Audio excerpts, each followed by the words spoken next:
निखिल ने उसे पहचान लिया था। उसने सोचा, अब मेरा मृत्यु अटल है, अब मुझे कोई नहीं बचा सकता। कैसे तो करके झटपटाते हुए निखिल बाथरूम से बाहर आया। मुंह पे पानी मारा, गटगटाते उसने पानी पिया। डर के मारे उसका शरीर कपकपा रहा था। वो सुमन के नजदीक आके बैठ गया। तभी सुमन की आंख खुल गई। निखिल की ऐसी हालत देख के वो डर गई। निखिल ने उसके साथ घटी हुई घटना के बारे में बताया। दोनों ने यहां से चले जाने का निर्णय लिया। निखिल मैनेजर से बात करने चला गया और सुमन बाहर बैठी हुई थी। तभी वहां काम करने वाली बूढ़ी औरत को सुमन ने देखा और वो उससे बात करने लगी। सुमन ने कहा, कल से कॉटेज में हमें किसी के होने का एहसास हो रहा है। क्या आपको इस बारे में कुछ पता है? बूढ़ी औरत ने सुमन से कहा, जितना जल्दी हो सके यहाँ से चले जाओ। बगल वाले कॉटेज में भी एक जोड़ा आया था। लड़की तो बच गई पर लड़के को नहीं छोड़ा उसने।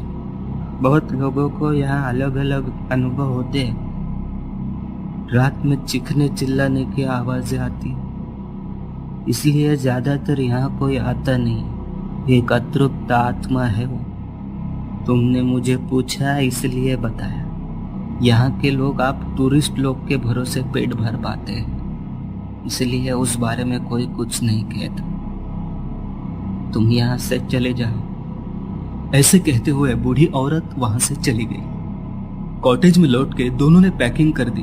तभी प्रकृति अपना रंग दिखाने लगी। जोर जोर से हवाएं चलने लगी, बादल गरजने लगे, बिजलियां चमकने लगी और मूसलाधार बारिश शुरू हो गई। बाहर जाने वाले सारे रास्ते बंद कर दिए गए। बारिश रुके बिना यहां से निकलना मुश्किल था। बहुत कोशिश और 2 गुने कीमत के साथ एक गाड़ी मिल गई। दोनों गाड़ी में बैठ गए।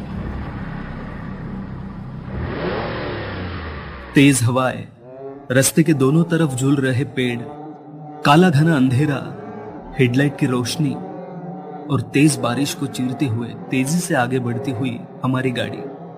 सब डरे हुए थे और अचानक वो आत्मा गाड़ी के सामने आ गई। ड्राइवर ने गाड़ी रिवर्स ली। वो हवा में तैर रही थी। मैं तुम्हें नहीं छोड़ूंगी। अपने कर्कश आवाज में वो बार बार यही कह रही थी। कभी कांच पे तो कभी गाड़ी के छत पे वो अपने नाखूनों से खुरेद रही थी। कच्चे रास्ते से गाड़ी कॉटेज की ओर चलने लगी। सुमन बहुत घबराई हुई थी। निखिल का हाथ थामे वो सही सलामत कॉटेज पहुंचने की मन में दुआ कर रही थी। आखिरकार वो